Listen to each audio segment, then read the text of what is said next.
Welcome to Kids in the Capitol, the Arizona Legislative Centennial Civics Project.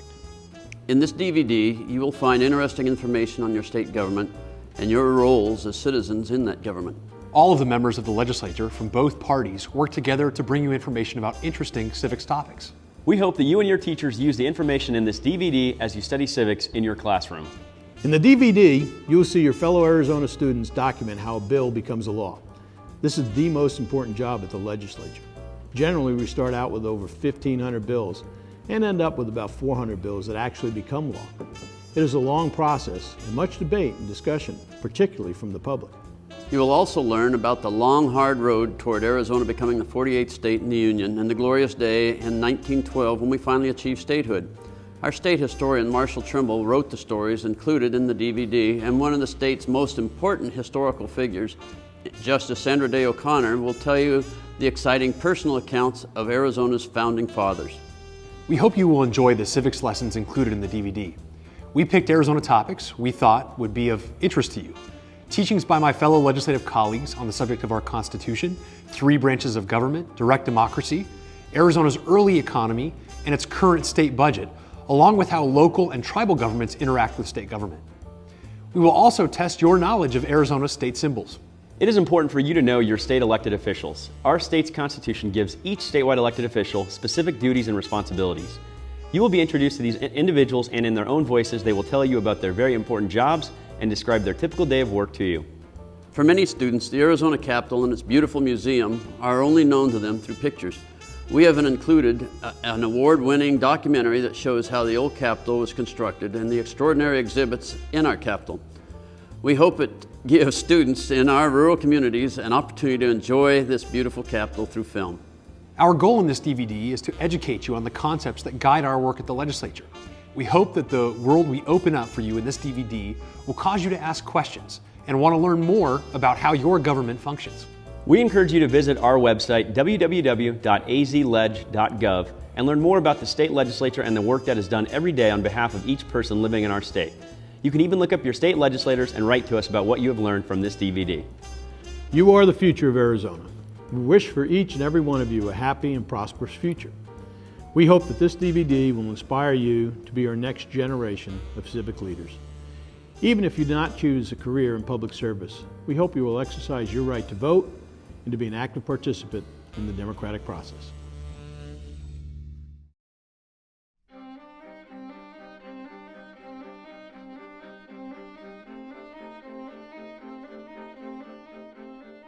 Today, we tend to take for granted the rights we enjoy as citizens. But back in Territorial Days, Arizonans were little more than second-class residents of the United States. As living in Arizona, they couldn't vote for president. Their governors were appointed in Washington, D.C. They could pass laws in the Territorial Legislature, but they had to be subject to approval by the Congress in Washington, D.C. Now, Arizona became a territory of the nation in 1863 after spending 13 years as a part of the Territory of New Mexico, as it was called, and it did include all of what became New Mexico. Within a few years, the citizens were clamoring for statehood. They wanted to become a state. They cited an American precedent that allowed full partnership in the Union after apprenticing first as a territory. However, Arizona had earned quite a reputation for lawlessness, and many people in the eastern part of the United States felt that this territory was too wild for statehood. And in southern Arizona, a loose-knit band of rustlers was terrorizing Cochise County and northern Mexico. And Geronimo and his band of Chiricahua Apaches continued to have raids throughout the territory of Arizona, and they did not surrender until 1886. In Pleasant Valley, Arizona, there was a feud going on between the Grahams and the Tewksburys. And that feud ended up taking the lives of some 20 to 50 men before the last man died with his boots on. Now, all of this, of course, provided pulp writers across the nation with plenty of material. On March 26, 1893, an Eastern newspaper in the U.S. printed as a news item a story that took place in Big Hat, Arizona. Now, that piece in the paper told of two ruffians having a shootout in the street. Each one blazed away at the other with the gun. Now, the truth is, there never was a town in Arizona called Big Hat, and no such gunfight ever took place. So Arizonans were having a hard time finding respectability with that kind of irresponsible press. By the 1890s, most of the territory was relatively quiet and tame. When the United States went to war with Spain in 1898, Arizonans quickly raised 2 companies of cavalry troops led by Jim McClintock and Bucky O'Neill. They wanted to serve for Teddy Roosevelt's Rough Riders. And they fought 2 major battles and led the charge up San Juan Hill during that war. And the Arizonans lost Captain O'Neill just before the final battle, but they returned home to the United States with high hopes for statehood, only to be told that the place was nothing but an uninhabitable desert full of cactus, rattlesnakes, and scorpions. No need to become a state, they were told. In 1904, a bill was introduced in Congress to merge Arizona and New Mexico into one state with the capital in Santa Fe. The Arizonans were pretty unhappy about that. They were outraged. Fortunately, an amendment was added to that bill stating that both territories, Arizona and New Mexico, had to approve or it wouldn't pass. Now, New Mexico voted in favor of it, but the Arizonans voted overwhelmingly against that piece of legislation. When their old comrade in arms, now he had become President Theodore Roosevelt, and he came out in support of joint statehood. The Arizonans retaliated by threatening to change the name of Roosevelt Street to Cleveland Street. Finally, Congress passed the Enabling Act, and the 2 territories, Arizona and New Mexico, held constitutional conventions. The New Mexicans wrote a conservative, acceptable constitution for the state. But the Arizonans, once again, went against the grain.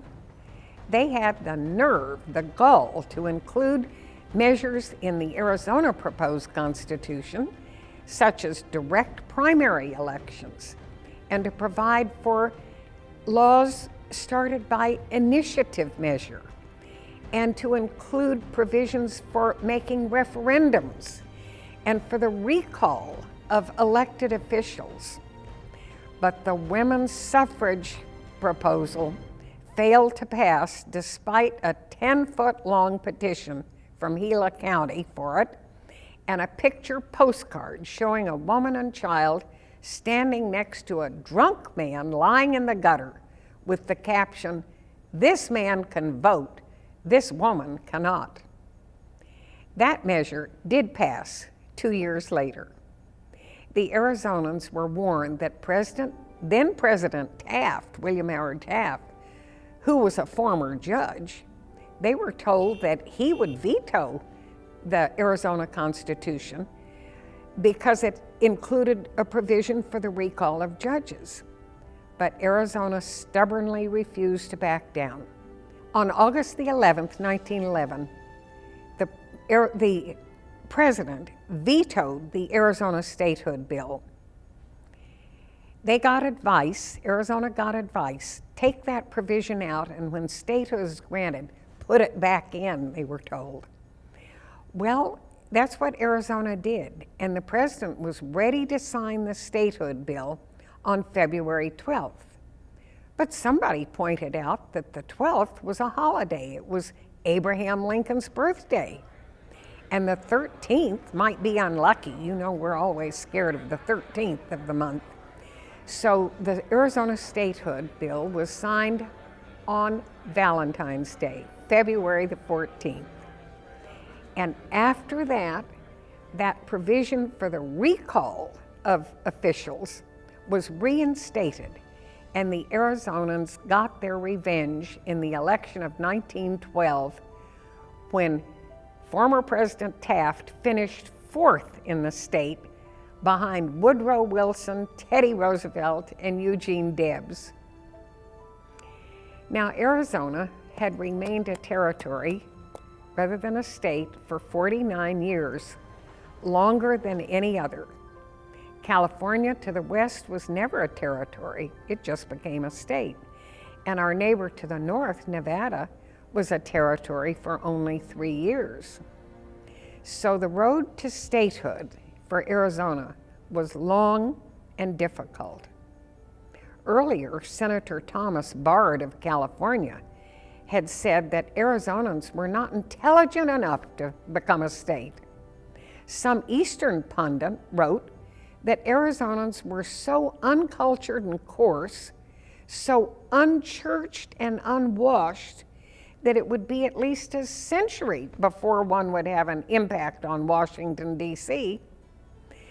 And so our new state's immediate response to that kind of nonsense was to send to Washington, D.C. Carl Hayden and Henry Ashurst as senators from this new state. And decades later, they were followed by Ernest McFarland and then Barry Goldwater. John Rhodes and Moe and Stuart Udall also emerged from Arizona to hold office. And William Rehnquist and Sandra Day O'Connor became justices on the United States Supreme Court.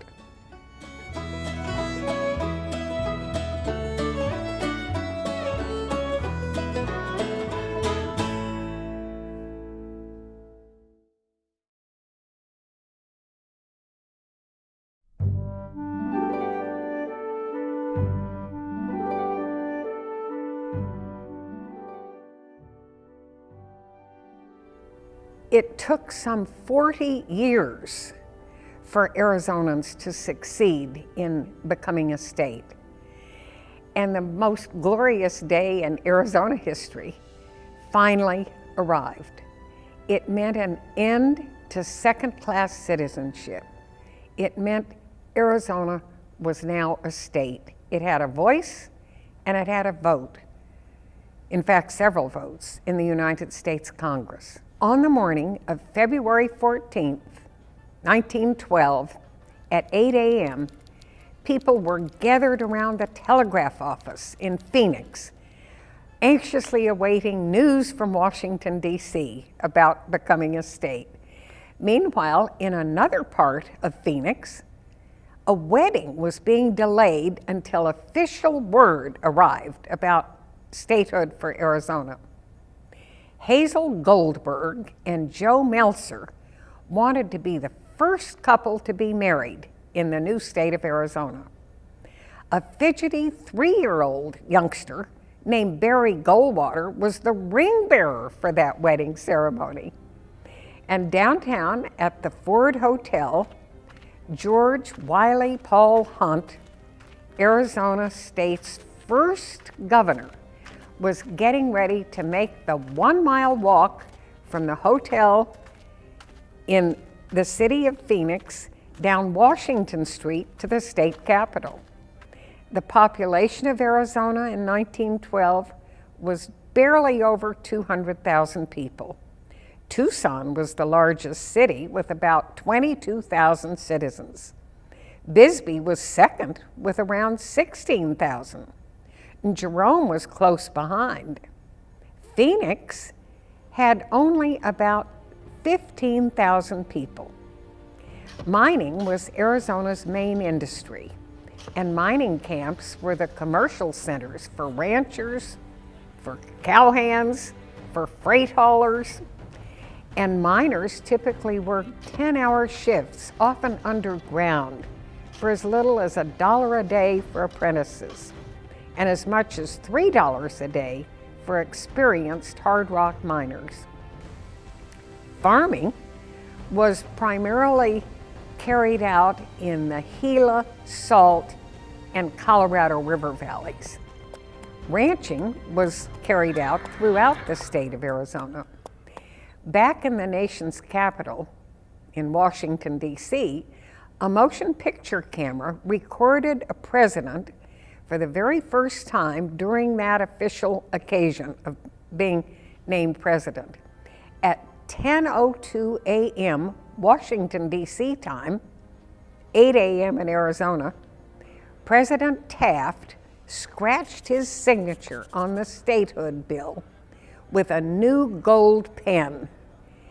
By doing that, he made Arizona the 48th state in our union, and he handed that document to Ralph Cameron.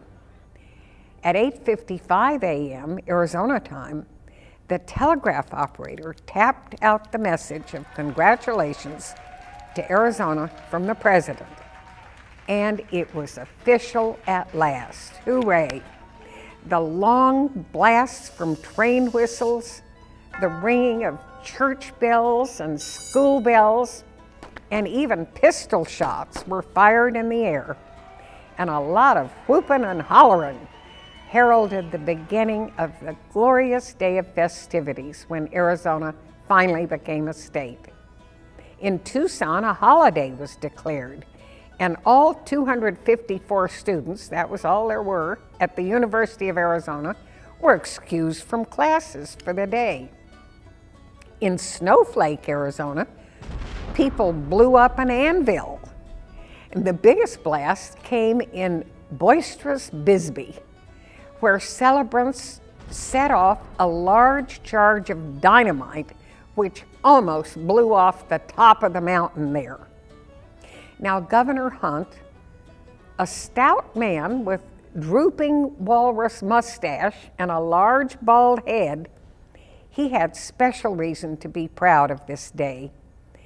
He had ridden into Globe on the back of a burro 30 years earlier, and he had risen from that, just like a Horatio Alger figure, to the precipice of business and political success. A self-made man, he was elected to 7 terms as governor of this state, something that made Will Rogers refer to him as Arizona's hereditary governor. As Hunt dressed in a brown suit and gray hat, he walked down Washington Street to the Capitol that warm February morning on the 12th. An informal parade was created because many of the people celebrating that occasion joined in his walk to the Capitol. The walk was intended to set an example of economy, although he did insist that he could afford streetcar fare.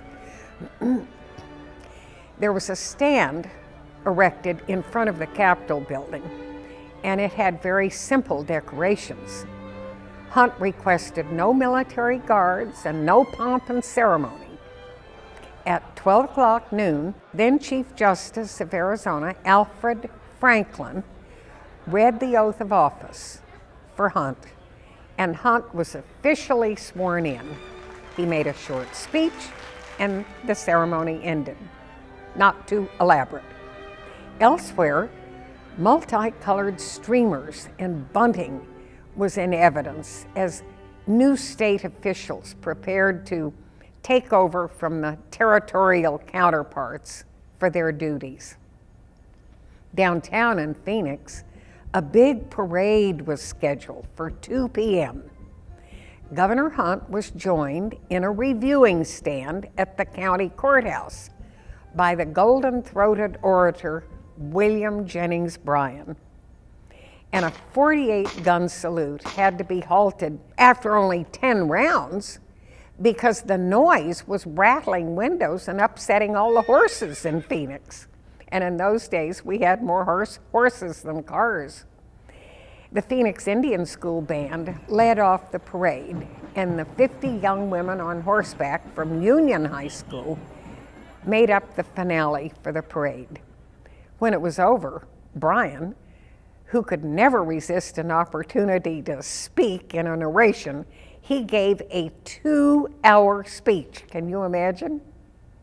That evening, people began to whoop it up again outside the old Adams Hotel. And the Indian School Band played music for an impromptu street dance. The whole area downtown in Phoenix was so packed that most people had to dance in place. They didn't have room to move around. When the Phoenix Choral Society began to sing the Star-Spangled Banner, the dancers and bystanders nearly drowned them out with a rousing round of cheers. A brilliant flash, followed by a resounding boom, jolted the crowd as a photographer recorded the event for posterity. Governor Hunt appeared again, and this is what he said: "I can only say that I fully realize the responsibility that's been placed upon me by the people of Arizona. I may add that I shall strive to do my duty to the best of my ability. I trust that the new state may enjoy the fullest measure of prosperity and happiness." Then the band struck up a few notes and chords, and the street dance resumed. Around midnight, they began to play Home Sweet Home, and the weary, tired celebrants took the hint and began to disperse and go home. The great and glorious day had at last come to an end. Arizona was now at last a state.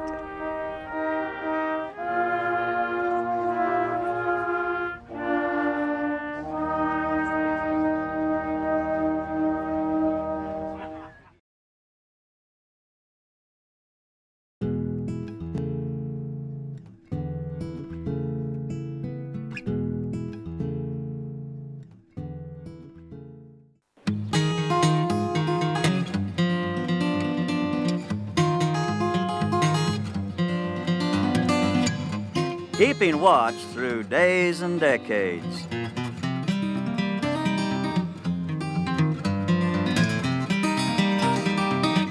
She's witnessed the high drama of democracy, Arizona's struggle for statehood, deal-making, groundbreaking, even murder. If it happened behind these walls and windows, beneath this copper dome, then it happened on Victory's watch.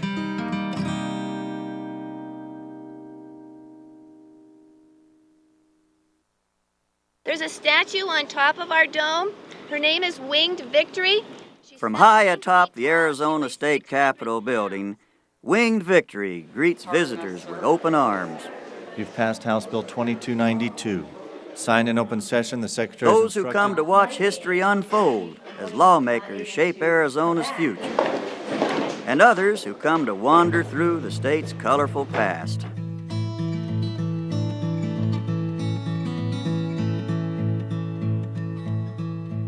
These were copies of the original desk. They're not very fancy, are they? They're just a simple wooden desk. This is what the early legislators were given, but you know what? The Capitol building is a museum today. It features an extensive collection of artifacts and information about territorial and state government history. Michael Carmen knows this building inside and out. He was hired as the museum's director in 1984. A short time later, he was trying to solve a mystery. Well, in observing the building, I noticed that there appeared to be at least a 5-foot space between the inside dome, which is plaster, and the outside dome, which is now coated with copper. And it only made sense if there was a space there, there should be an access to it. So he explored the building's deepest, darkest recesses, looking for an entrance to the dome. The challenge was there's a space up there, and I can't get in it. there may be something in there that I want to find. The search was long and frustrating, a lot like Arizona's attempts to become a state more than a century ago.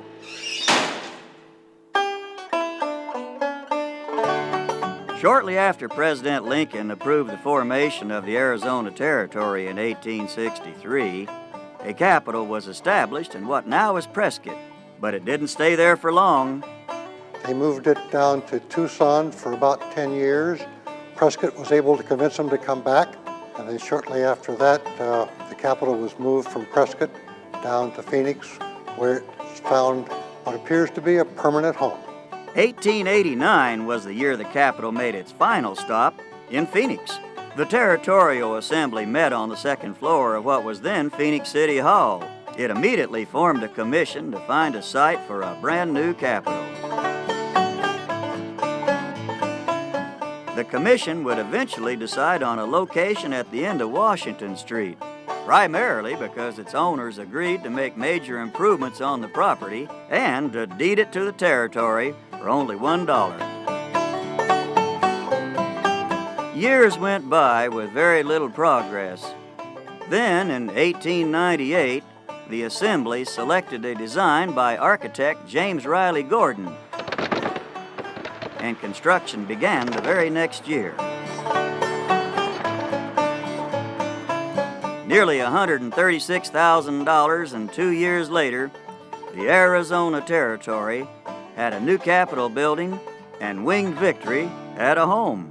The figure on top of the dome was apparently in the architect's mind from the onset. The drawings he did of the building for submission to win the contract to design the Capitol included a figure that's just roughly sketched, but is definitely a figure with large wings. Victory stands atop the Capitol dome, holding a torch of liberty in one hand and a wreath of victory in the other. She's a larger-than-life wind vane, purchased by the Arizona Territory for just $160. She's quite large. Of course, she has to be to appear as she does as significant from the ground level, but the Winged Victory is 17 foot tall and weighs approximately 700 pounds, and yet she turns with just 7 miles per hour of wind. She turns rapidly.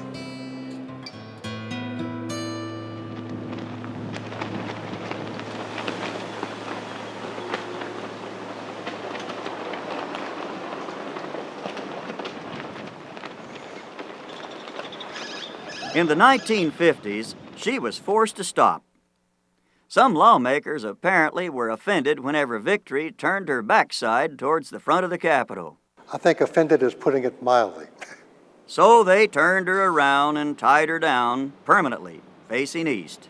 It kept everybody happy, except Winged Victory. She got pretty well banged up in the process of having all those winds buffeting her and not being able to turn into the wind as she had in the past. That's one of the reasons they had to take her down and do the work on her. It was during the mid-1970s when Victory was removed from the Capitol for much-needed repairs. She was taken down during the first renovation of the building, and they had found some holes in her with somebody taking some pot shots at her, and did a weatherproof finish on her and put her back up there. But except for that one brief period, she's always been up there. Today she rotates completely freely, 360 degrees, and during a storm, she gets pretty active up there. The winds of change couldn't blow fast enough for the people of the Arizona Territory. They finally had a Capitol building, but what they really wanted was to become a state. Well, that was part of the whole plan, was to be able to prove to Congress that, yes, we're ready to become a state. Look, we even have a wonderful, appropriate state capitol ready to go as soon as you make us a state. That sentiment was articulated by Territorial Governor Nathan Oakes Murphy at the building's formal dedication on February the 25th, 1901. The Arizona Gazette quotes him as saying the building is a fitting monument to the vigor, courage, and patriotism of this young Commonwealth. It would do credit to any state in the Union, and we are all justly proud of it. It is here and has but one further promotion before it, and that is to become the capital of the grand state of Arizona. Those words brought hope to many of the 120,000 people living in the territory at the time. But hope was one thing, and statehood was quite another. Finally, in 1910, after 3 decades of failed attempts, Congress gave the people of the Arizona Territory permission to draft a state constitution. A constitutional convention was convened in the House chambers on October the 10th, 1910. 52 delegates, led by Convention President George W.P. Hunt, worked for 8 weeks before finally adopting a draft constitution. It was ratified by the Arizona voters and sent to Washington for final approval. That's where it hit a roadblock in the form of President William Howard Taft. Taft, a former judge, was opposed to a section in the Constitution that allowed Arizona voters to recall judges, and he refused to endorse statehood unless that provision was removed. The suggestion that statehood could be denied because the people of the territory wanted to have the, at the time, very liberal requirement in their constitution that judges were subject to recall by the electorate was very offensive. And people in the territory had an immediate referendum. They took out the words including judges and amended the Constitution to satisfy the president. He approved it. We became a state on February 14th, 1912.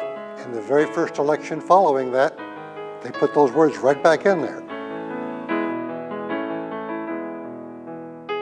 Arizona became the nation's 48th state on Valentine's Day, February the 14th, 1912. People had arranged for bells to ring throughout the territory. There were dynamite charges lit off in celebration. Cannons roared. George W.P. Hunt, who presided over the Constitutional Convention, took the oath of office as the state's first governor. He called the recently elected Arizona State Legislature into session, and they immediately went to work.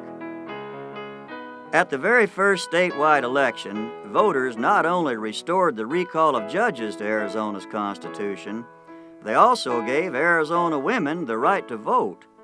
That's something most other American women would not get for another 8 years.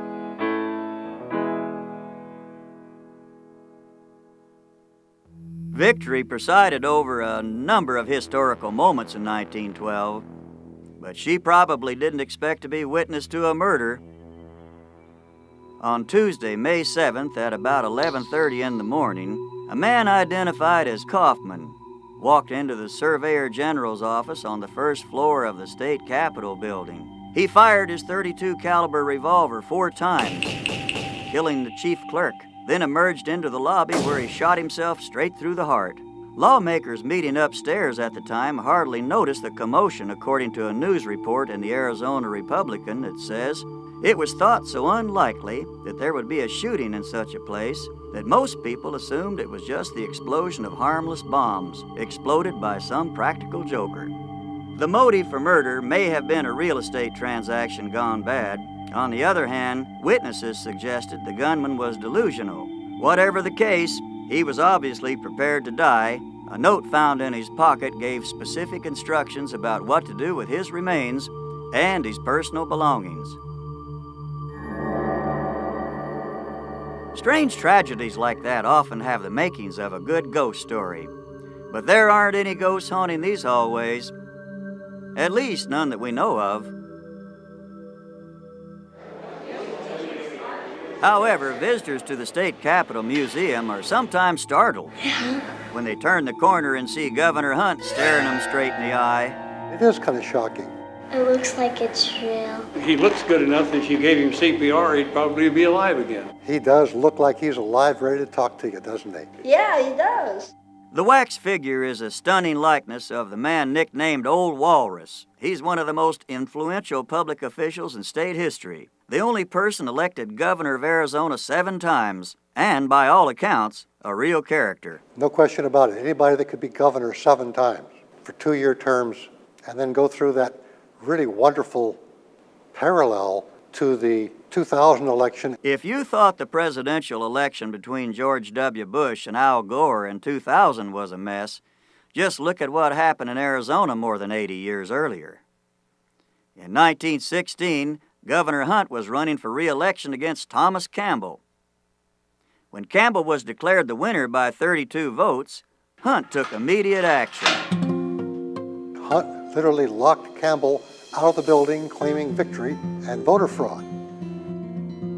When Inauguration Day arrived, Hunt refused to vacate the governor's office. So, in separate ceremonies, both he and Campbell were sworn in, giving Arizona, at least in theory, 2 chief executives. Absolutely.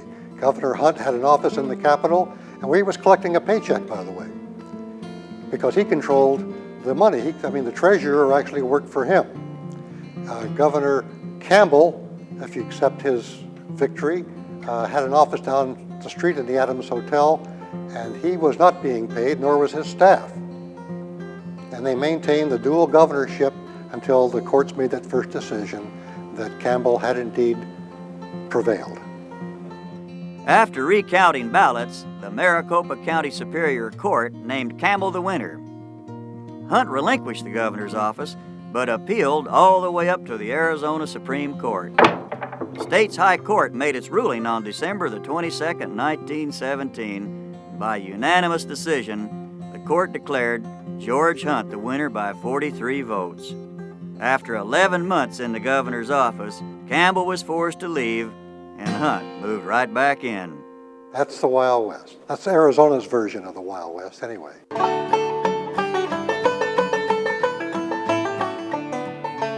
The Wild West, through the eyes of cowboy artist Lon McGrath, is captured on canvas at the Arizona Capitol Museum.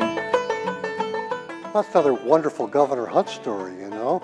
And McGrath was hitchhiking from Los Angeles back into Phoenix when he was picked up on the road, I'm not sure exactly where, by none other than George W.P. Hunt. Of course, they talked. Hunt found out that McGrath was a painter, and before they got back to Phoenix, Hunt and McGrath had negotiated a contract for McGrath to paint 15 paintings for the walls of the Capitol, and also to go to the World's Exposition that was coming up at that time. And McGrath cranked them out, and we still have them on display in the halls on the second floor. Several of McGrath's paintings, including this one, entitled Irrigation, were later etched in silver, a gift from the people of Arizona to the battleship that shares the state's name.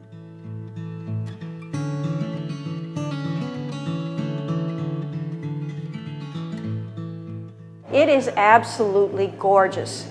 It is the most ornate silver service ever made for a battleship.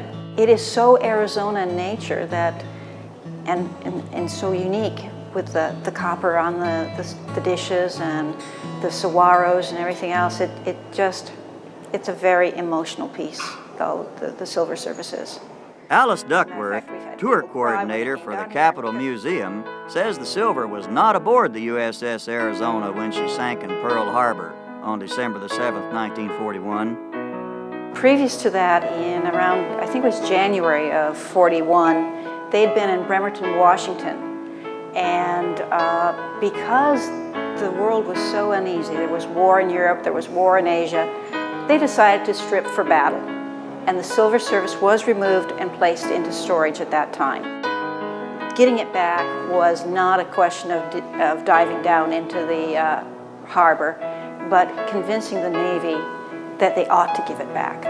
The silver was returned to Arizona in 1953.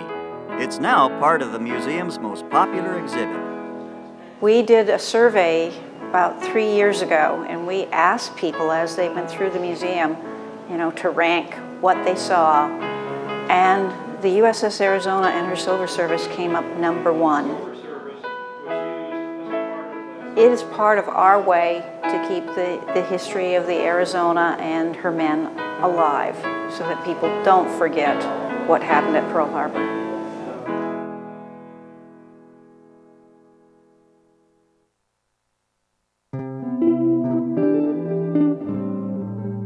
So many stories, relics, and reminders of Arizona's past are waiting to be discovered at the Arizona Capitol Museum. Of course, one of the most interesting artifacts would have to be the building itself.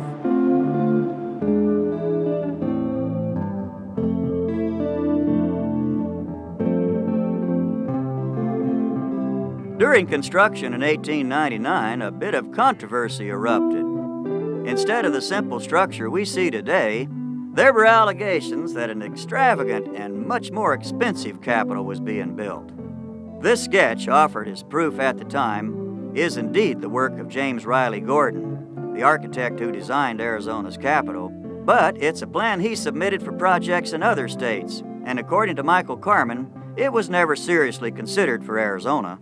I don't think it was ever considered at all. I think that was simply a ploy used by some of the detractors that did not really want to see the territory spend $135,000 on a Capitol building. They wanted that money used for something else, and they were simply trying to drum up support against constructing a Capitol building. There is one feature in the drawing that did receive careful consideration, a grand staircase leading to what is now the second floor. Apparently, the Capitol Commission who made those decisions decided not to put the staircase in, that it was probably too expensive.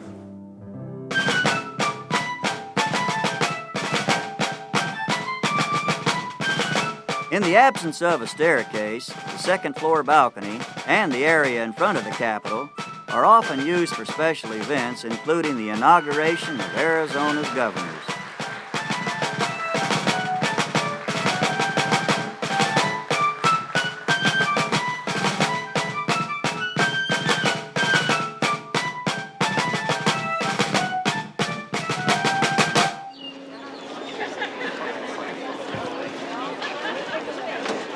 While perhaps not as grand as other state capitals, the Arizona State Capitol building has a rustic, regal appearance that seems to fit in the desert Southwest. I think it's a proper reflection of Arizona's territorial values. It's simple and straightforward as you would think a territory should be. I think this building was very, very appropriate for Phoenix in 1901 when it opened as the territorial capital. I think anything more ornate, it would have stood out like a sore thumb. Walls of native rock rise 4 stories to support a shiny copper dome. The surface is treated to resist the elements, while copper covering the rest of the roof is allowed to tarnish. The copper is all relatively new, a gift from Arizona's copper industry, put in place in the mid-1970s.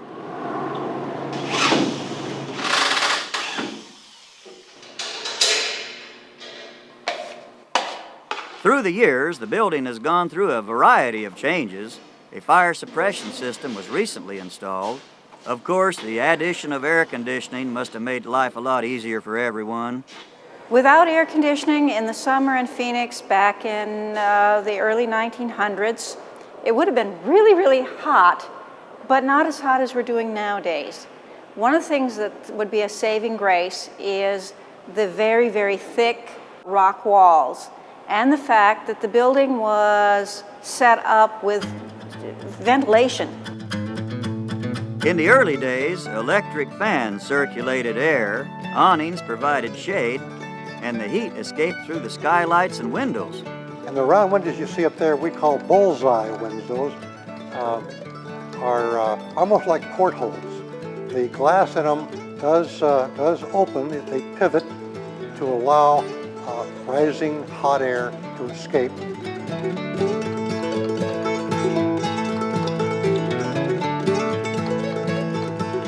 The first thing I can tell you about the chandeliers and the lights is they're all reproductions. A lot of them are copied from photographs that we have in our archives. All the original light fixtures, which were made of brass, were scrapped out during World War II as part of that war effort. They apparently missed one, or either that or somebody astutely retained one of the wall sconces in a storage room that we could use for the reconstruction process. When the building opened in 1901, it had 2 types of lighting. It had gas lights pointing up, and electric lights pointing down. Nowadays, the fire marshals would just have a fit if you tried to do such a thing these days, because that's so dangerous.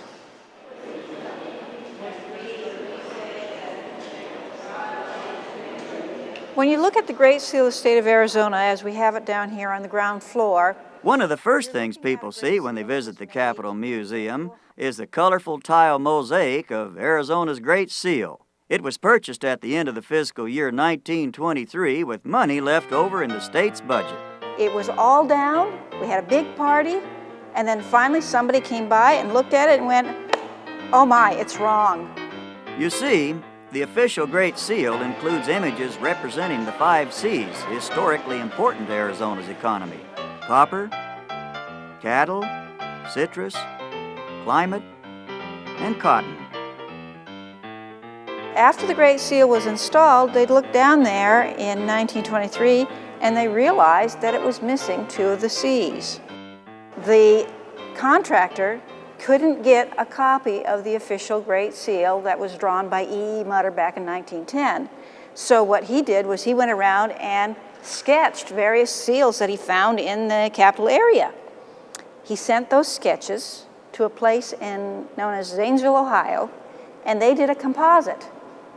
They sent their sketch back, which was supposedly okayed by somebody over in the legislature, and then they made it and installed it. It did take a while before anybody noticed that there was something wrong. For some reason, we have no cattle and we have no citrus. There was also no money left in the state's budget to fix the unfortunate oversight. Now, all these years later, it's a historic artifact. And, it's been down there, 80 years now? So we won't let anybody fix it now. Mistakes and all, the Arizona State Capitol building was added to the National Register of Historic Places in 1974. Years earlier, Arizona had outgrown its Capitol building and was entertaining designs for a new one. Visionary architect Frank Lloyd Wright submitted this imaginative plan for a building to be located at Papago Park. The idea gained little political traction and was rejected as being too costly. In 1957, the state took a more economical approach as it started construction on the new Senate and House buildings where lawmakers work today. The 24th Arizona Legislature was the first to use these buildings in 1960. The governor's office remained in the old Capitol building until 1974, when Governor Jack Williams moved his office to the 9th floor of the new Executive Tower. A couple of years later, the state Capitol building underwent a massive renovation. By 1981, it emerged as a museum. We are now in the governor's office. Since 1913. This is the room where some of the exhibits for the Battleship Arizona are on display. We're in the restored House chambers, the area that was used to make all the laws during the territorial period, as well as in early statehood. Today, the old House chamber looks much as it did during the Constitutional Convention of 1910. This is the place where some really exciting things happen. This room is where the Constitution for our state was actually written. I feel very close to that process when I'm in the room. Through the years, he's also grown close to the building. It's been a 19-year love affair to learn the building, learn all the changes that have been made over the years. It's been rewarding to see it come together and look so great.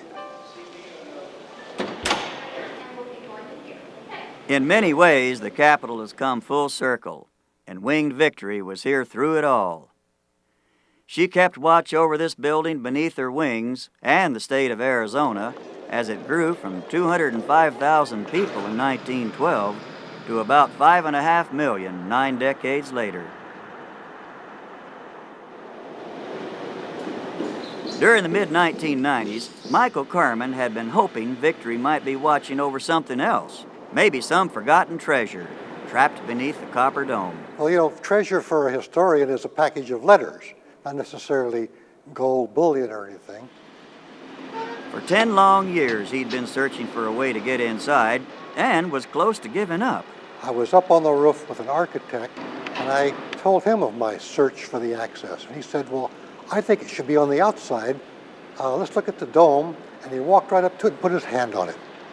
It was a single copper panel, same as all the rest, except for 2 tiny screws holding it in place. Feeling a bit like Indiana Jones, Carmen carefully removed a small section of the dome. You feel a little bit foolish because, I should have looked there too, you know. But I doubt if I'd have seen those 2 small screws, not really knowing what I was looking for. After years of dead ends and disappointment, he finally found this elusive portal to the past, and when he peered inside, to his utter amazement, he found absolutely nothing. All thing I found in there were some of the lights that had been installed as temporary lighting for the workmen who were actually working in that area, and lots of dust. No letters, no treasures, just a little bit disappointed, yeah.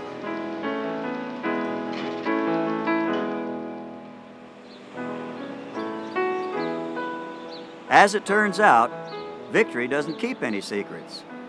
She simply waits and watches as Arizona history is made and then rediscovered.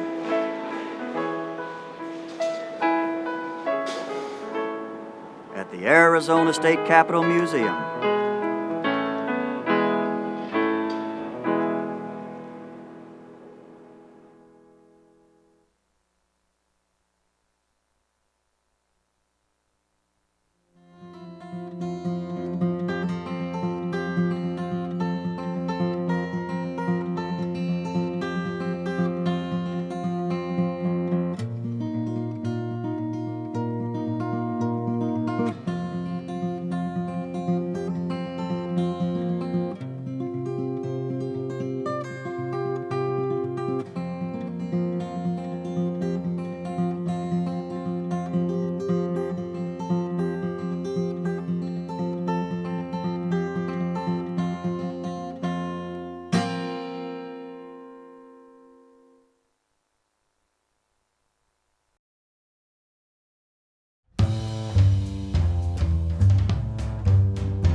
Greetings, Arizona students. I'm Governor Gov Brewer, and I'm thrilled to participate in the Arizona Centennial Civics Engagement Initiatives for schools. One of the greatest honors of my life has been to serve as Arizona's 22nd governor. Public service is the most important way to become involved in your community. I have spent 28 years serving my state, and I've enjoyed giving back to my community. Let me tell you a little bit about the role of governor in the state of Arizona. The governor is head of the executive branch of Arizona's government and the commander-in-chief of the state's military force, the Arizona National Guard. The governor has a duty to enforce state laws and the power to either approve or veto bills passed by the Arizona legislature, to call together the legislature, and to grant pardons in some cases. As governor, I direct executive agencies that handle many of the state services and programs that Arizona families depend upon. These are the agencies that help make sure the roads you travel on the way to your school are safe, that the air you breathe is healthy, and that criminals and other dangerous characters are locked away. Executive agencies provide countless other important services every day. My staff and I work to make sure all of these programs function properly. Being governor requires cooperation. I have to work with the 90 members of the Arizona legislature. And I also work together with governors of other states and with the federal government in Washington, D.C. Cooperation is how we get things done for the people who live in Arizona and across this country. When it comes to duties of the governor, there is no such thing as a typical day. What I can tell you is that every day is different and exciting. Often, I receive invitations to speak at events and special meetings. Events I enjoy the most are the ones where I can interact with the citizens of Arizona. And I've traveled all across the state, and I have met so many great people along the way. But I found they share a few things in common. Everyone wants to raise their family in a safe community. They want good schools for their children, the opportunity to have a decent job, and the freedom to pursue their dreams. This is what America and the American dream are all about. And as you grow up, I encourage you to become involved in your community in any way that you can. Maybe some of you will volunteer. Others may want to serve as an elected official in your community, or maybe here at the state capitol. I can't think of a better way to change the world than to start in your own backyard. God bless you and your families, and God bless Arizona and the United States of America.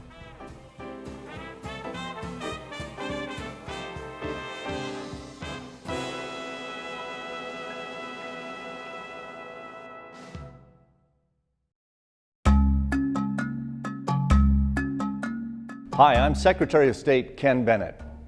The Secretary of State really has about 4 main responsibilities. One of the most important ones is to serve as the chief elections official in the state of Arizona. But whenever I tell people about that, I also like to remind them that the state of Arizona does not own one piece of equipment to print a ballot or count a ballot.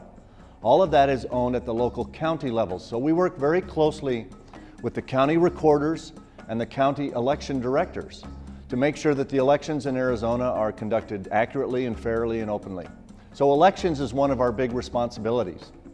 We also have a business services division if a company wants to be organized as a partnership, or they want a trademark or trade name, or notaries, or a variety of other things related to how business is conducted in the state. That happens in the Secretary of State's office. We also are the record-keeping arm of state government, and every time the state government performs an official act, whether it's an executive order by the governor or a bill passed by the legislature or a rule or regulation adopted by a state agency, all of that gets filed in the Secretary of State's office, and we have to make sure it goes into the right parts of either the state statutes, which is the state laws, or the administrative code for all the rules and regulations.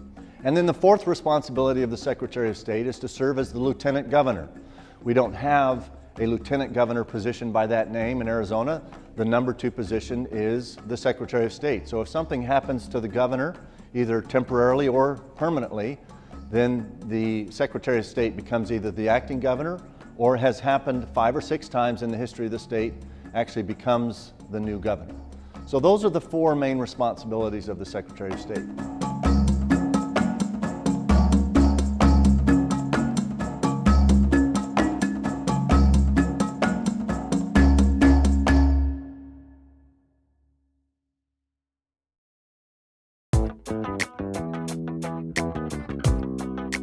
As Attorney General, I'm often referred to as the Chief Law Enforcement Officer of the state, or sometimes they refer to me as the top cop.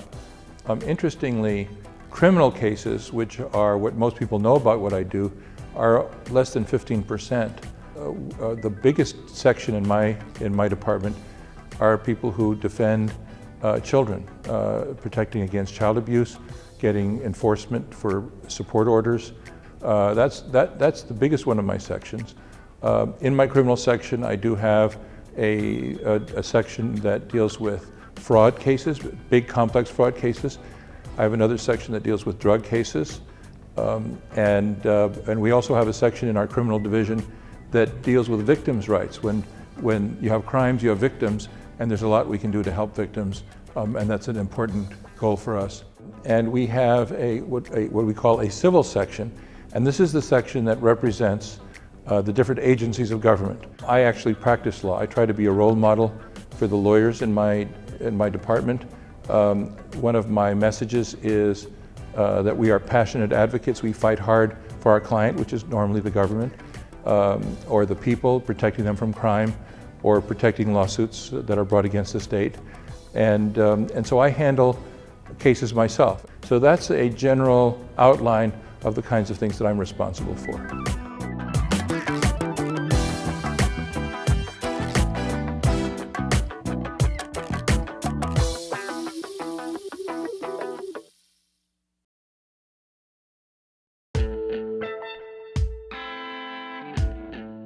The responsibilities of the state treasurer is best thought of as the state's responsible banker and investment officer.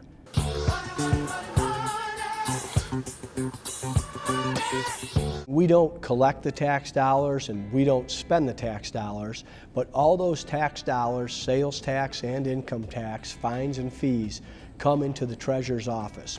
We make sure that we don't lose a dollar. A dollar lost is measured a little differently in the public sector than a dollar gained. We also want to have the cash available when a teacher needs to be paid or a pothole needs to be filled. And when we're able to have those dollars over the course of time, we want to provide a return on that investment so that we can lower the tax burden for the citizens. You know, there really is no typical day in the state treasurer's office. It's a great office, and it's very dynamic, and it's affected by what's going on, not only in the federal government, but both in the state's economy as well. You can think of it in terms of we have an administrative piece of the office that actually helps collect the funds, and then we have the banking functions that actually is accountable for the dollars that are brought in. And then the third piece of the state treasurer's office is the investment piece, and that's where the portfolio managers are, and that's where they actually trade the dollars.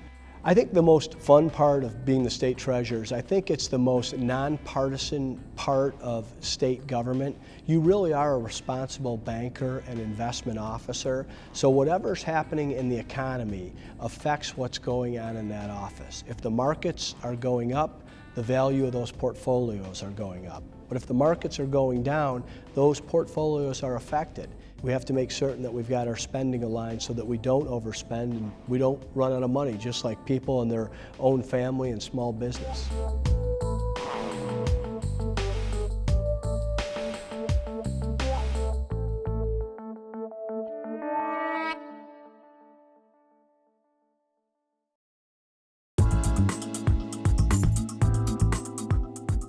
Hello, my name is John Huppenthal.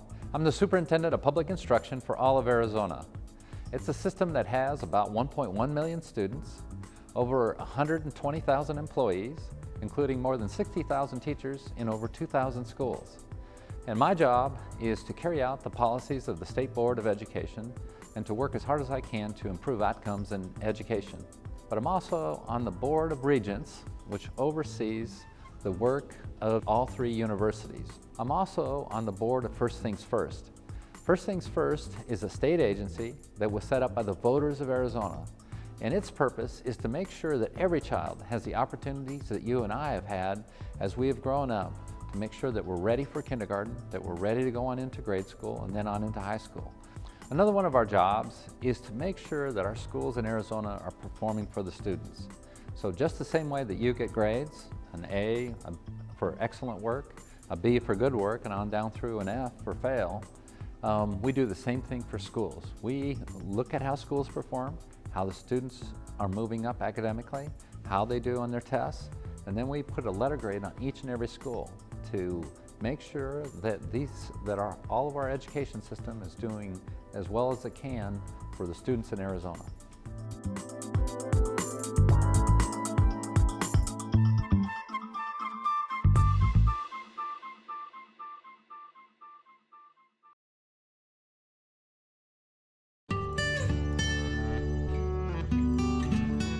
As your state mine inspector, being the 13th of a person to actually hold this job in 100 years, it's my responsibility to make sure that there's a healthy, safe workplace for every miner that works in the state of Arizona. And with this duty, this job comes a lot of different aspects of it. The first one is to provide inspections for all of the mines. We inspect every mine in the state of Arizona at least 2 times a year. Also in my job, we have a huge amount of abandoned mines in the state of Arizona. You know, our inventory alone, we got over 9,500 abandoned mines in the state. In the state of Arizona, we've got 37 actual working mines. We actually take care of sand and gravel and paving, decorative rock, but the biggest producer is the copper. And it's my obligation and my passion to make it a healthier, safe place to live and to recreate.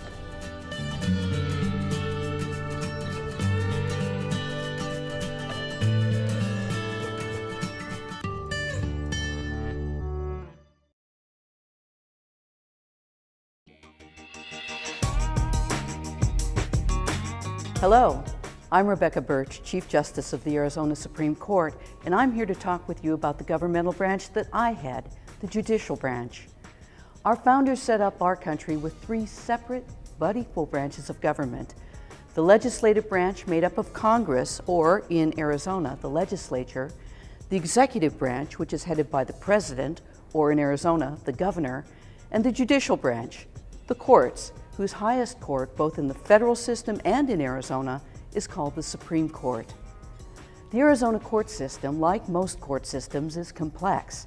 It has courts for all kinds of cases, from the very small to the very large, and from relatively simple to the quite complex, from things like traffic tickets all the way to death penalty cases.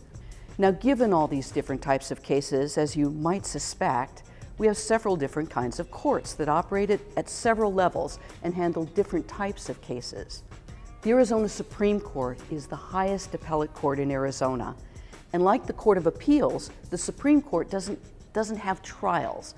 The court's 5 justices review the legal issues that are presented to them that stem from the cases that have been litigated in other courts. Unlike the Court of Appeals, the Supreme Court is not required to hear every case that comes before the court, with just a few exceptions. The Supreme Court selects important cases of statewide interest, and it also hears many cases involving disputes between other branches of government, such as between the legislature and the governor, and it may hear disputes between counties. But it also reviews every case in which a death penalty has been imposed. As a justice on that court, I sit as a judge on all of these types of cases with 4 other justices. I spend time reviewing the cases, hearing oral arguments, reading the briefs, and then writing opinions, which are published in reported books. But as the Chief Justice, I'm also responsible for the administration of the entire court system as well. And because of this role, I must also do a variety of other tasks. I work with court staff to deal with policy issues relating to the courts, and with the legislature to ensure that the judicial branch is properly funded. Thank you for your attention and for giving me this chance to explain a bit about the Arizona court system.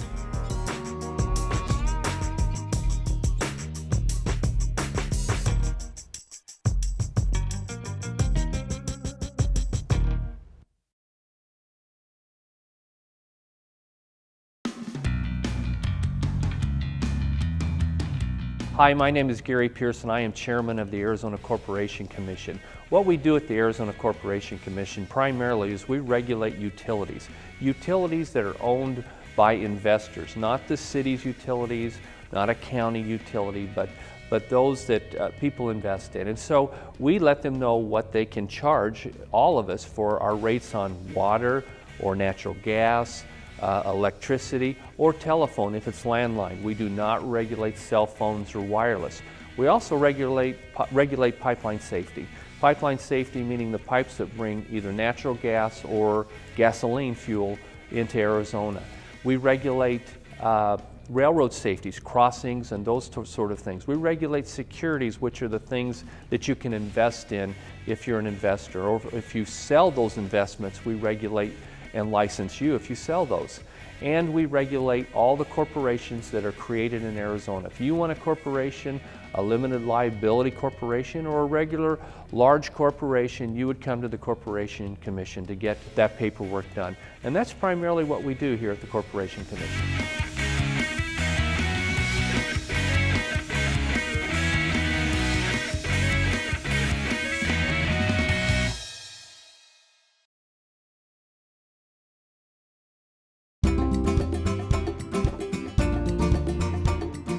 Every year, several hundred new laws take effect in Arizona, and it all happens here at the state capitol.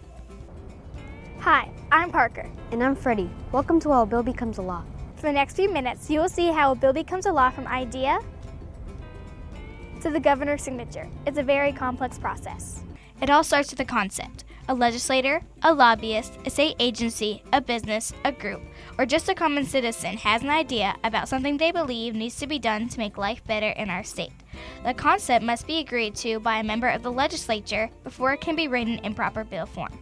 That idea is written in proper form by the Legislative Council. The Legislative Council is a nonpartisan group of staff attorneys who work with the Arizona legislature to take the idea of a bill and put it into legal bill form. Once the bill is in proper legal form, it is introduced by a member of the legislature or a group of members. Only members of the legislature can introduce a bill. The bill is then put in the hopper. The hopper is a box in which the bill is placed pending formal introduction in either the House or the Senate. That's where the Secretary of the Senate or the Chief Clerk of the House enter the process. They are administrative officials. The two offices perform similar functions, including assigning a number to each bill and the printing of bills. Senate bills are numbered starting with 1,000, House bills with 2,000. A bill is officially introduced when a bill's number and reference title is read aloud in open floor session. This is called the first reading. The Arizona Constitution requires each bill to be read in open session 3 times, but each reading must be on a separate day. In the Senate President assigns bills to appropriate standing committees, either on first reading or second reading. In the House, the Speaker of the House assigns bills to appropriate standing committees and are first read and second read in the same day. Once a bill is assigned to committee, the committee chair of each standing committee is given the authority to determine which bills that are assigned to that particular committee will be placed on an agenda and heard in a committee meeting. In a committee, a bill is discussed and debated by members of the committee. And in most committees, testimony from members of the public is given either in favor or against the bill. Also, any committee member can offer an amendment to the bill. Once the bill is voted on and passes through committee, it must be heard by the Rules Committee. All bills go through the Rules Committee to determine whether the bill is constitutional and that there are no technical problems with it that may interfere with existing Arizona law or federal law. If a bill is found to be unconstitutional or contains technical problems, it is either amended or does not proceed. When a bill passes through Rules Committee, it then goes to caucus. Caucus is where members from each party meet to discuss a bill. Once a bill is heard in caucus, it then goes to COW. COW stands for Committee of the Whole, which is like a super committee made up of every member of the House or the Senate. The bill is discussed and debated during COW. An amendment to the bill can be made in the Committee of the Whole or in a regular committee. When a bill passes COW by a voice vote, it is now ready for a constitutionally required third read. In the third read, the bill is read for the third time and formally voted on, with each member present required to register their vote. That vote is displayed on the big voting board in the House or Senate. There is no debate during third read, but members are allowed to explain their votes. The process is now complete. In one chamber, the bill is now an engrossed bill, meaning it has all its amendments, if any, plus the original language all in one package. If the engrossed bill originated in the Senate, it now has to go to the House and has to go through the entire process all over again there. The same applies to an engrossed bill that began in the House. It must go to the Senate and go through the entire process there. If there are any differences in the bill because of changes in the other chamber, it goes straight to conference committee to work it out. A conference committee is made up of members from both chambers and both parties. The conference committee must agree on only one version of the bill. If an agreement is reached about which version of the bill is acceptable, both the House and the Senate get one more chance to vote the bill up or down. If a bill passes both chambers, it is about ready to become law. next up, the bill goes to the governor. The governor has 5 days during session, 10 days that the legislature has adjourned to decide whether to veto the bill, sign the bill, or let the bill become law without his or her signature. If the governor vetoes the bill, it is then sent back to the legislature. The legislature can override the governor's veto by a 2/3 vote of both chambers. This has been an explanation of the technical process of how a bill becomes a law. Politics, lobbyists, and public pressure also factor in the entire process of how a bill becomes a law. That's the great self-governing process of our republic. Thanks for watching. Bye.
While the Constitution is the highest law of the land, in Arizona, the state constitution is the next most important set of laws.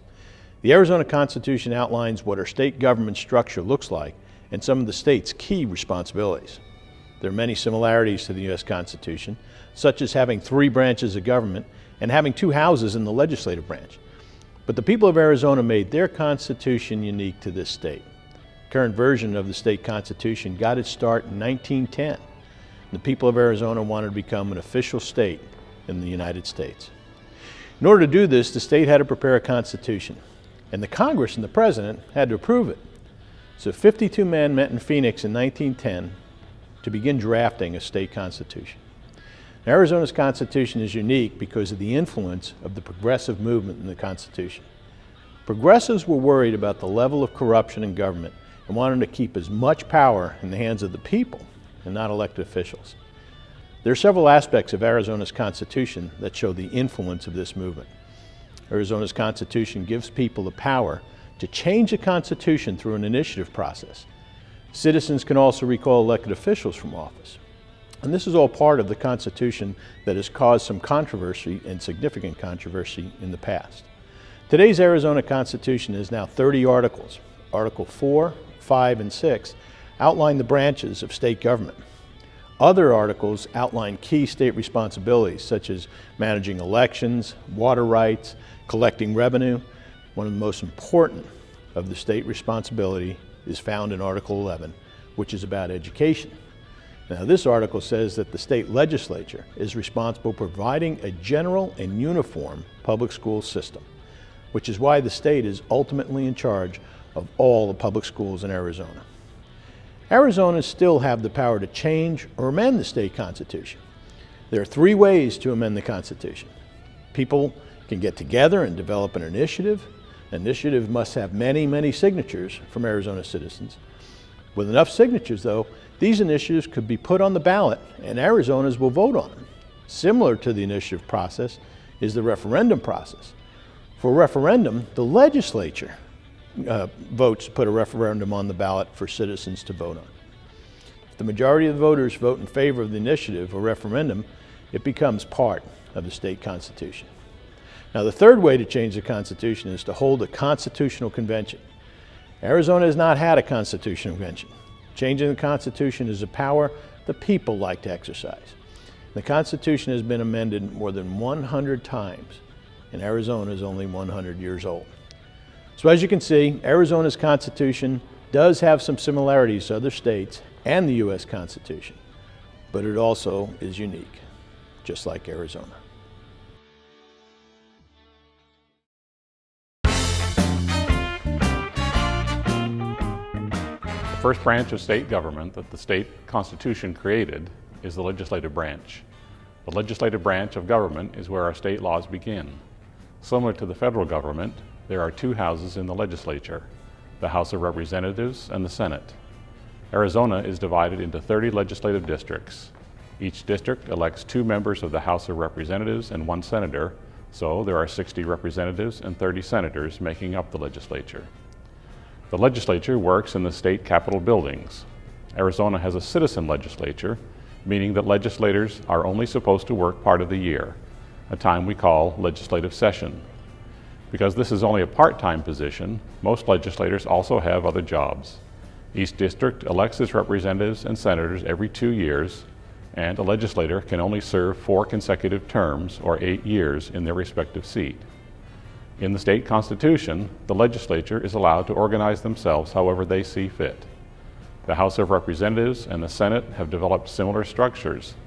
The House is led by the Speaker of the House, and the Senate's leader is the Senate President.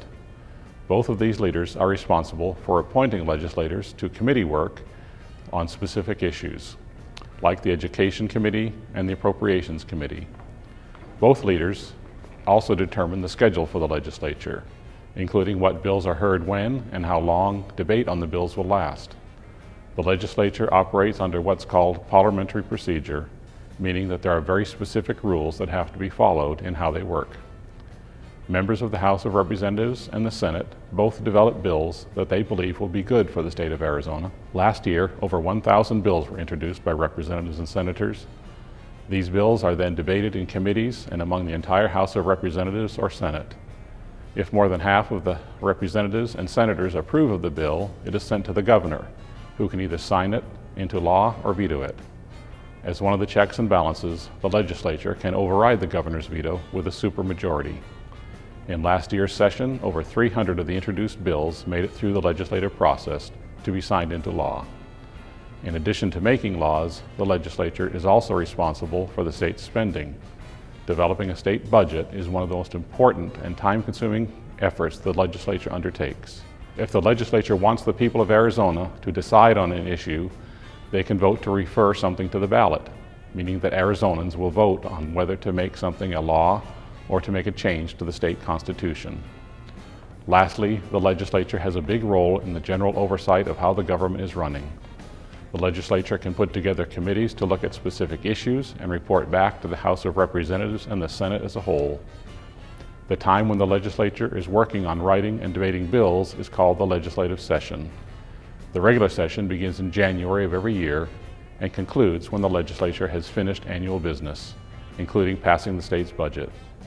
Session usually lasts around 100 days, although it can go longer if needed. At any point in the year, the governor can call a special session where the legislature is asked to consider a specific issue. Members of the legislature can also petition as a group to hold a special session. When the specific issue of the special session is addressed, the special session is adjourned or ended. The legislature is a very busy place where many things are happening at once, with 90 members of the legislature working to develop Arizona's laws. These legislators represent many thousands of people in their district, so every Arizona citizen has the opportunity to share their views with their representative, which is part of the responsibility in our Republican form of government.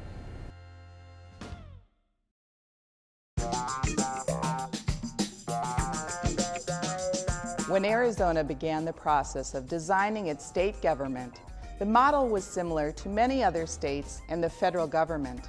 In particular, Arizona's framers designed an executive branch that would have the governor at its head.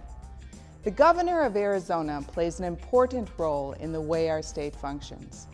The governor is responsible for delivering a budget proposal to the legislature during their annual session. He or she is also the commander-in-chief of Arizona's National Guard, and the governor can call the legislature into special session to address a specific issue. The governor is also responsible for appointing judges to various state courts. Just like the checks and balances of the federal government, there are limitations to what the executive branch can do in Arizona's Constitution.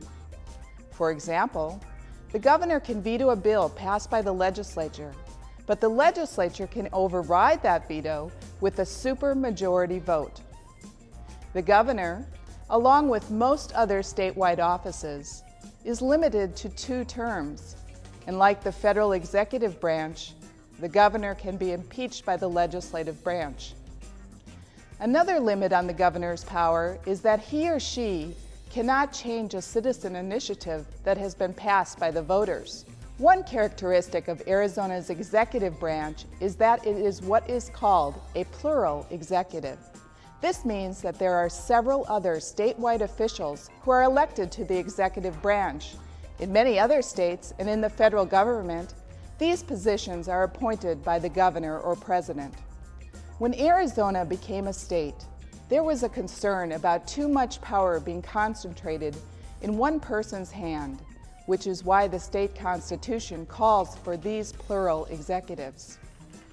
In addition to the governor, the state also elects the following members of the executive branch: the Secretary of State, who is responsible for all state elections, the Attorney General, who is the state's chief lawyer, the State Treasurer, who manages the state's money, and the Superintendent of Public Instruction, who runs the Department of Education. The entire state also elects the State Mine Inspector and the 5 members of the Corporation Commission. Arizona elects its statewide officials in non-presidential, even election years.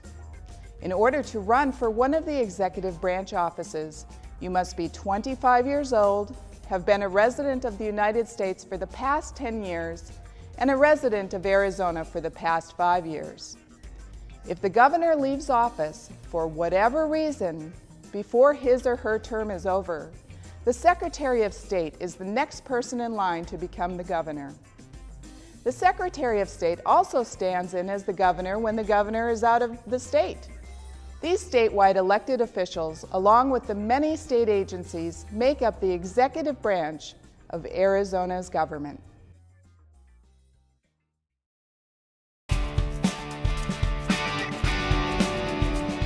Article 6 of Arizona's Constitution establishes the judicial branch of government.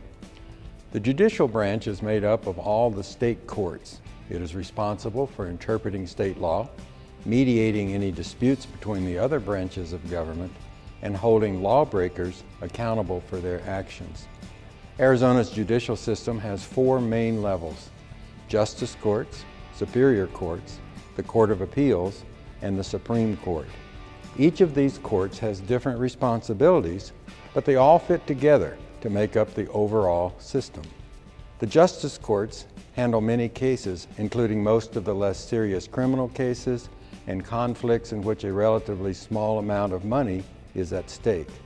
Justices of the peace are elected positions, and there are many justices of the peace throughout the state that are responsible for a small geographic area. Arizona's Superior Court is mostly a trial court. The court hears cases that involve felonies and significant civil cases. Judges join the Superior Court in 2 different ways.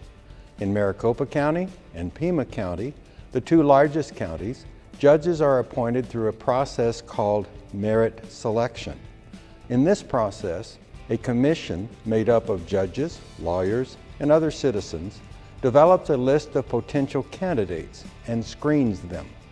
The commission makes a list of recommendations, and that list is sent to the governor, who appoints one of the recommended people to the position. In all of Arizona's other counties, Superior Court judges are elected by the citizens of that county. There are 174 Superior Court judges in Arizona, and they serve 4-year terms. Arizona's Court of Appeals is the appellate court in the state. That means that if one of the people involved in a criminal or civil case at the Superior Court level wanted to appeal the decision, the Court of Appeals could look at the case to decide if the case was tried in the right way. The Court of Appeals doesn't redo the case. It just looks to see if there is any reason why the case might not have been fair to one of the parties. Judges are appointed to the Court of Appeals through the merit selection process, just like the Superior Court judges from Maricopa and Pima counties. There are 22 Court of Appeals judges. These judges are appointed to 6-year terms. The Supreme Court has a different role in Arizona. It is the highest state court, so it holds the ultimate appellate power, meaning that a case can be appealed to the Supreme Court, but in the vast majority of cases, a decision from the Supreme Court can't be appealed further. There are some specific cases that go directly to the Supreme Court, including cases about state officers and between counties. The Supreme Court is also responsible for mediating between the other 2 branches of the state government, determining whether a law is constitutional, and overseeing the other courts in the state. There are 5 justices sitting on the Supreme Court, and they are appointed through the merit selection process as well, and have 6-year terms of office. All judges, regardless of how they join the court, have to go in front of the voters on a regular basis. For the judges, like justices of the peace and Superior Court judges outside Maricopa and Pima counties who are elected, they have to run re-election campaigns every 4 years to stay on the court. Judges and justices who are appointed through merit selection have retention votes. When their term is up, their name is placed on the ballot in what is called a retention vote. Voters have to mark yes or no next to these judges or justices' name. If the majority of voters say yes, the judge or justice retains his or her place on the court.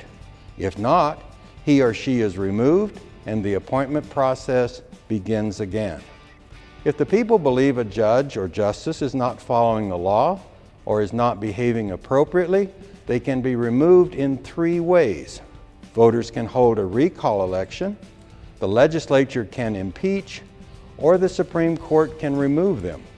In order for the Supreme Court to remove a judge, Arizona established a Commission on Judicial Conduct which recommends the removal. Just like the other 3 branches of government, the judicial branch plays an important role in the checks and balances of our state's government.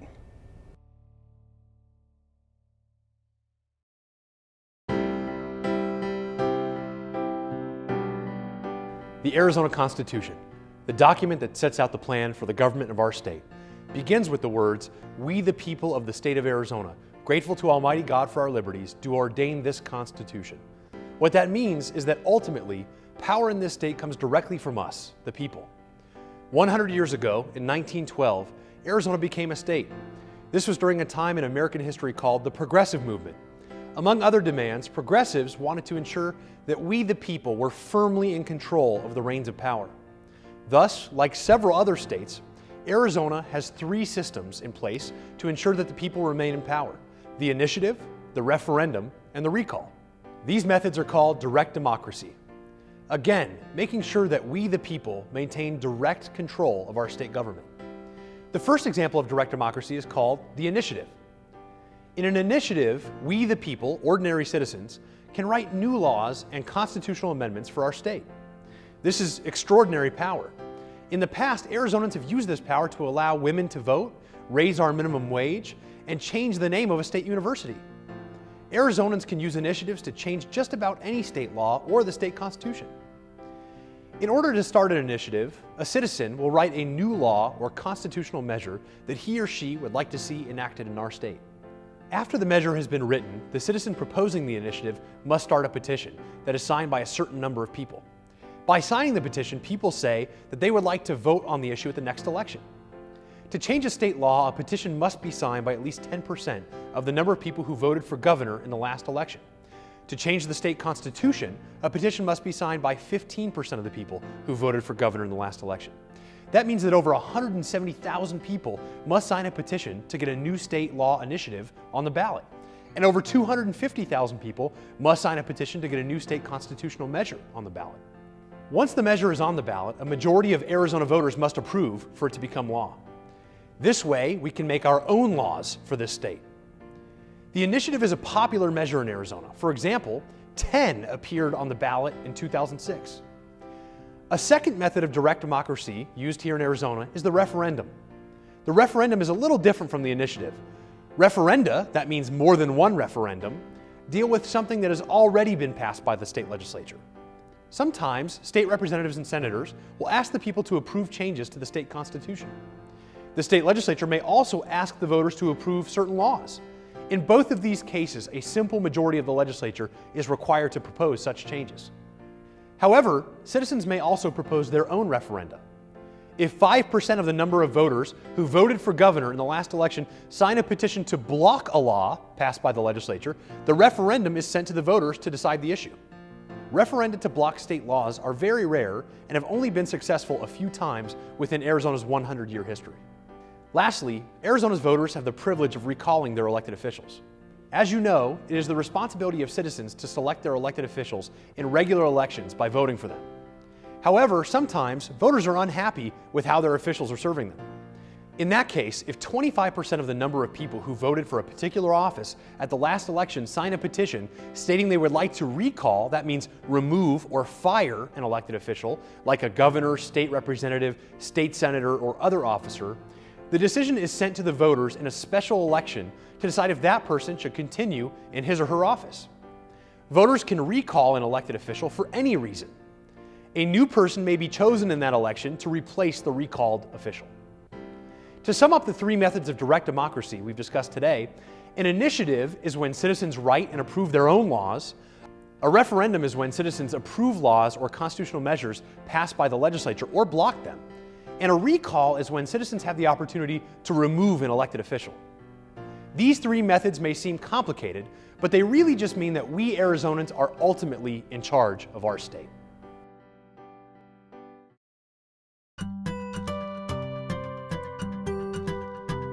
The Arizona Constitution requires a complete and balanced state budget each year. The state budget is written into a bill and moved through the normal legislative process. The governor must also sign the bill for the state budget to go into effect. Typically, the state budget covers a fiscal year which begins on July 1st and ends on June 30th. Therefore, it is necessary for a budget to go into law before the fiscal year begins. State agencies are required to submit their budget requests to the governor by September 1st of each year. These agencies generally include existing items in their budget that must be funded or new programs they would like to create. During the late summer and fall months, the agency budget requests are reviewed by the governor's office. The Governor's Office of Strategic Planning and Budgeting, or OSPB, take a lead role for the executive branch. At the same time, the Joint Legislative Budget Committee, or JLBC, is also analyzing requests made by the state agencies. The JLBC staff works directly for the legislature. The staffs of OSPB and JLBC meet and discuss issues through the late summer and fall. They may agree on some items, or they may not. The chairman of the House and Senate Appropriations Committees also meet at this time and discuss strategies for budget and economic policy making for the next legislative session. Before serious decisions on spending can be made by the governor's office or the legislature, analysts must determine how much money the state will collect in taxes so they will know how much is available. In some cases, both parties can agree on a number. In most cases, there are different opinions on how the economy will impact the amount of money available. During this period, the governor and the legislature also determine their priorities for spending. There may be some common ground in some issues and some areas in which differences remain. In January of each year, the governor delivers the State of the State address before a joint meeting of the House and Senate. This often previews the governor's spending priorities. 5 days later, the governor is required by the Arizona Constitution to submit a balanced budget to the legislature for their review. This is the beginning of the legislative process and the work of the appropriations committees in both chambers. The Appropriations Committee is a standing committee of the legislature. The Appropriation Committee's main responsibilities are to develop the budget and to hear bills that have or potentially can have a cost to the state. In January and February of each year, members of the Appropriations Committee review each agency budget request to determine how many requests the agencies would like to fund based on the priorities that were developed in the fall. Agencies provide budget testimony so legislators can understand why the requests are made. Presentations are also made by the JLBC staff. Public testimony is taken during these budget hearings so the public can have a chance to share their ideas and thoughts on state spending. During this time, the governor, the Speaker of the House of Representatives, and the President of the Senate meet and attempt to come to common ground on how much spending will be included in the budget. This can be a long process of negotiation and may include many legislators, especially the members of the Appropriations Committee. Once a budget has been developed, it will be written in the form of a bill. The bill that includes the amounts that can be spent by each state agency is the General Appropriations Act. There are other bills called Budget Reconciliation Bills, or BURBs, that authorize through law the types of programs the budget will include. Typically, all budget bills are reviewed by the Appropriations Committee at the same time. Not all members of the Appropriations Committee may agree with the budget that has been developed. In order for the budget to be adopted by the Appropriations Committee, it must have the vote of the majority of the members that are present. The budget bills must then be approved by the majority of members of both chambers of the legislature. After the budget is passed by the legislature, the governor must act on the budget. The governor can act through her signature of budget bills, letting the budget bills go into law without signature, veto all or individual bills, or line item veto portions of the budget bills. If the governor signs the bill, the General Appropriations Act will go into law immediately. However, the BURBs must have an emergency clause to go into effect immediately, or else they become effective 90 days after the conclusion of the legislative session.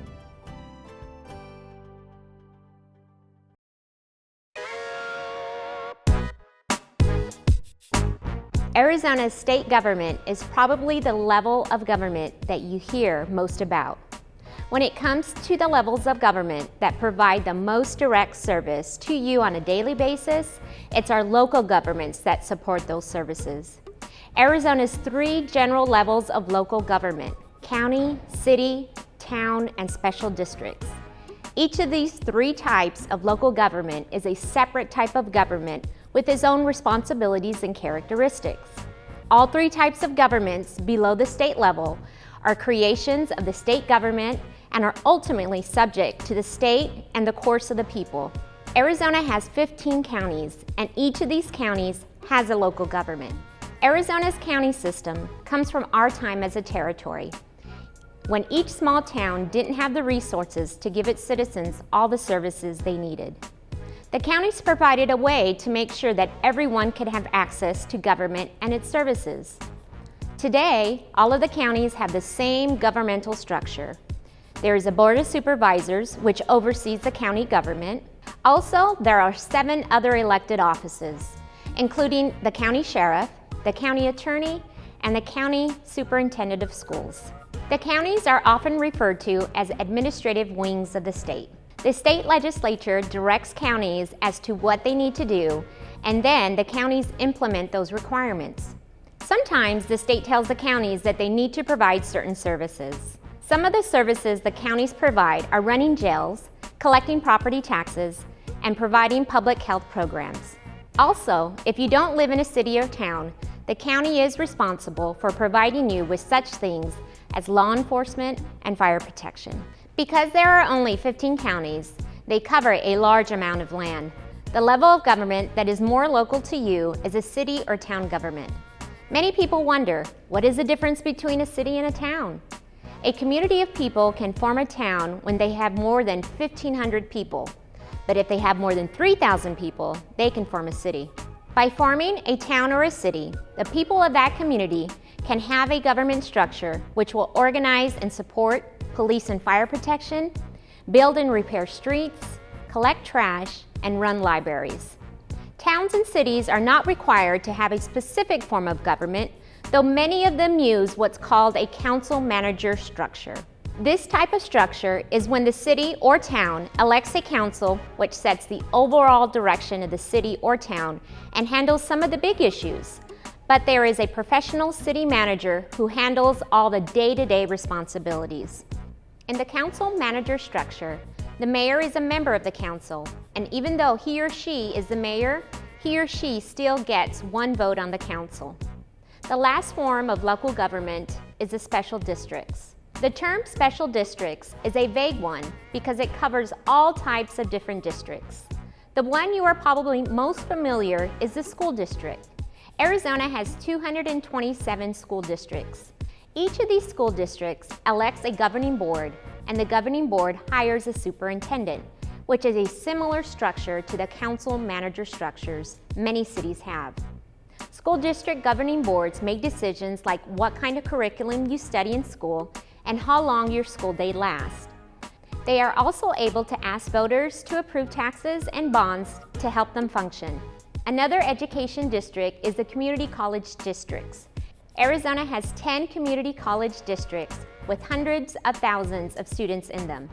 Just like our K-12 school system, community college districts have governing boards that help them run the systems. And these districts are also able to collect tax money to function. Outside of education, there are many other special tax districts. These districts can cross city and county lines, and they are created usually for a specific purpose. If a group of people in a community all saw the same problem and they wanted to address it collectively, they would work together to create a special tax district to collect money to address that issue. As you see, government has many different layers, all working to provide the best service for you, the citizens. If you or your community is facing a particular challenge, one of these levels of government will most likely be able to address it.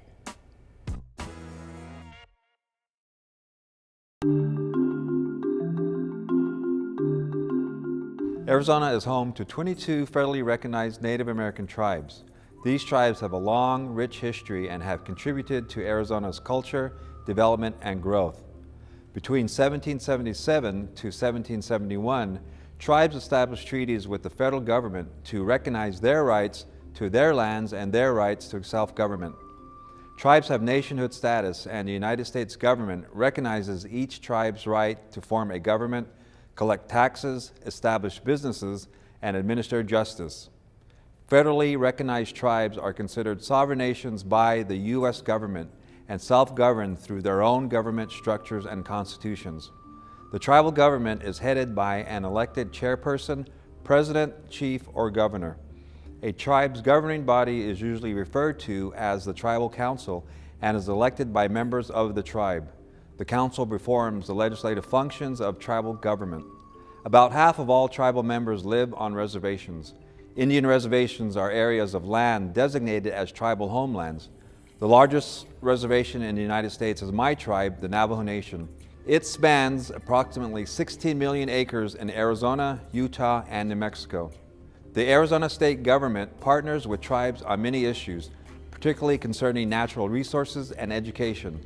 Even though tribes are considered sovereign nations, Native Americans who live on tribal lands in Arizona are also citizens of Arizona and the United States. Federal and state government provide services and resources to Native American communities. For example, the state operates public schools that are located on reservation land. Tribes also operate schools in conjunction with the Federal Bureau of Indian Education. Since the needs of their citizens overlap, Arizona state government and tribal government must work together. In 1953, Arizona established a Commission on Indian Affairs to help improve the communication between the tribes and the state. The state also requires all state agencies to have a person who is designated as a liaison to help tribes make sure the needs of Native Americans are being considered in state decisions. Arizona has a great diversity of Native American tribes. Over the last 100 years, our tribes have helped shape the history and culture of this state.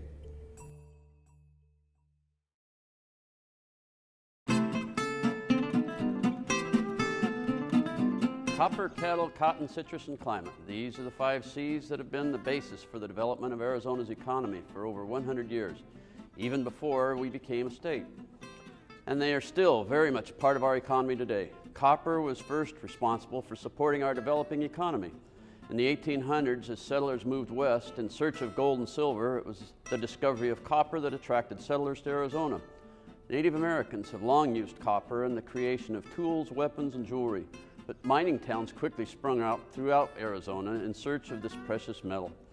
Towns like Bisbee, Jerome, Globe were the focus of early Arizona mining explorations, and by the mid-1800s, 1 in every 4 Arizonans was a mine worker.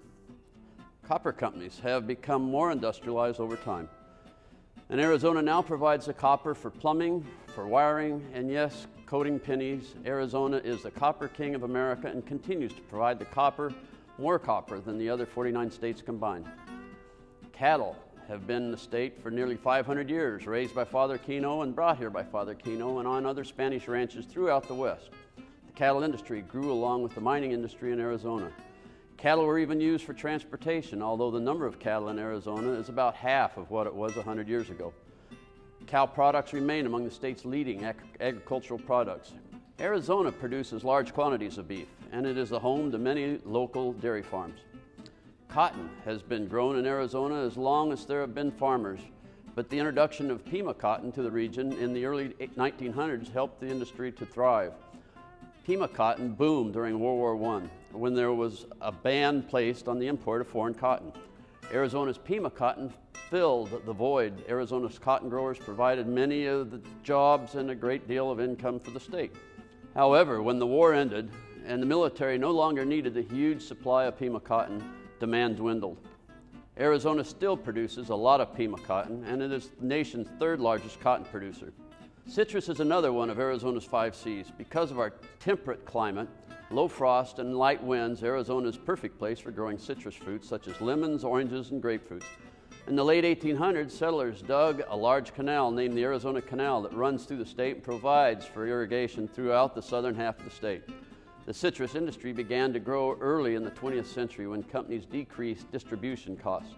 Today, Arizona is the second largest producer of lemons in the country and provides a large part of the orange and grapefruit market. Arizona's beautiful, mild climate also provides a large boost to the state's economy through tourism. Visitors from all over the world enjoy nearly 300 days per year of sunshine to explore the natural beauty of our state, including the Grand Canyon, Sedona, our rivers and lakes, dude ranches, luxury resorts, golf courses, hiking and horseback riding trails, jeep tours, or just basking in the sun. Arizona's wonderful climate allows agricultural industries to prosper. While the state will continue to rely on the 5 C's, there is also a shift toward creating more science and technology jobs as we move into the 21st century. But Arizona will never forget its roots of copper, cattle, cotton, citrus, and climate.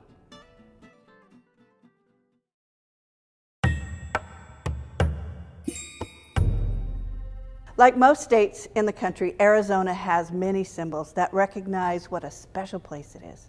Some of them are well known, like the state flag, but there are many more, some of which you might never heard of. Did you know that the state mammal is the ringtail? Or that the state neckwear is a bola tie? These symbols all have deep connections to Arizona and are some of the special things that distinguish Arizona from other states. The state flag is the most visible of all the state symbols. You probably see it flying in front of many buildings, including schools, with the U.S. flag. Arizona's flag has an interesting history. A similar design was created before Arizona was even a state by a rifle team that needed a flag to carry in a shooting competition. When Arizona became a state, a man named Charles Harris adapted this flag to become the state flag. The flag is divided into 2 parts. The bottom half is blue, the same shade as the U.S. flag. The top half of the flag has 13 red and yellow rays. These rays are designed to look like one of Arizona's wonderful sunsets. There are 13 rays to represent the 13 original colonies of the United States. And the red rays are the same color red as the U.S. flag. In the middle of the flag is a copper star. The star is copper in color because Arizona produces more copper than any other state. The blue and old gold, both seen on the flag, are Arizona's state colors. Another symbol you might see frequently, particularly on state buildings, is the state seal. The state seal, like the flag, also shows some of the things that make the state special. In the middle of the seal is an image of many typical Arizona scenes. There is a mountain range with a sun rising behind it, a miner, cattle grazing, water reservoirs, and farmland. Each of these things has played an important role in Arizona's growth. Above this picture is the state motto, Ditat Deus, which is in Latin and means God enriches. Around the outside is the phrase, Great Seal of the State of Arizona, and 1912, which is the year Arizona became a state. Out of all the other state symbols, which include a state tree, the Palo Verde, and a state fish, the Apache trout, the one you probably see the most out in nature is the state flower, the saguaro cactus blossoms. Saguaro cactus are special because they are Arizona natives, and they can grow to be huge, 40 to 50 feet, and very old, 150 to 200 years. Because of how special these cacti are in our state, it is illegal to harm a cactus here. Students like you have had a role in deciding on some state symbols. The Arizona tree frog, our state amphibian, was picked by students through the Arizona Wildlife Awareness Program. The other 2 animals that are symbols of Arizona are the state bird, a cactus wren, and the state reptile, the Arizona ridge-nosed rattlesnake. Turquoise is Arizona's state gem, and petrified wood is the state's fossil. Finally, Arizona actually has 2 official state songs, Arizona March Song and Arizona. All of these symbols represent how special Arizona is and some of the unique characteristics of our great state.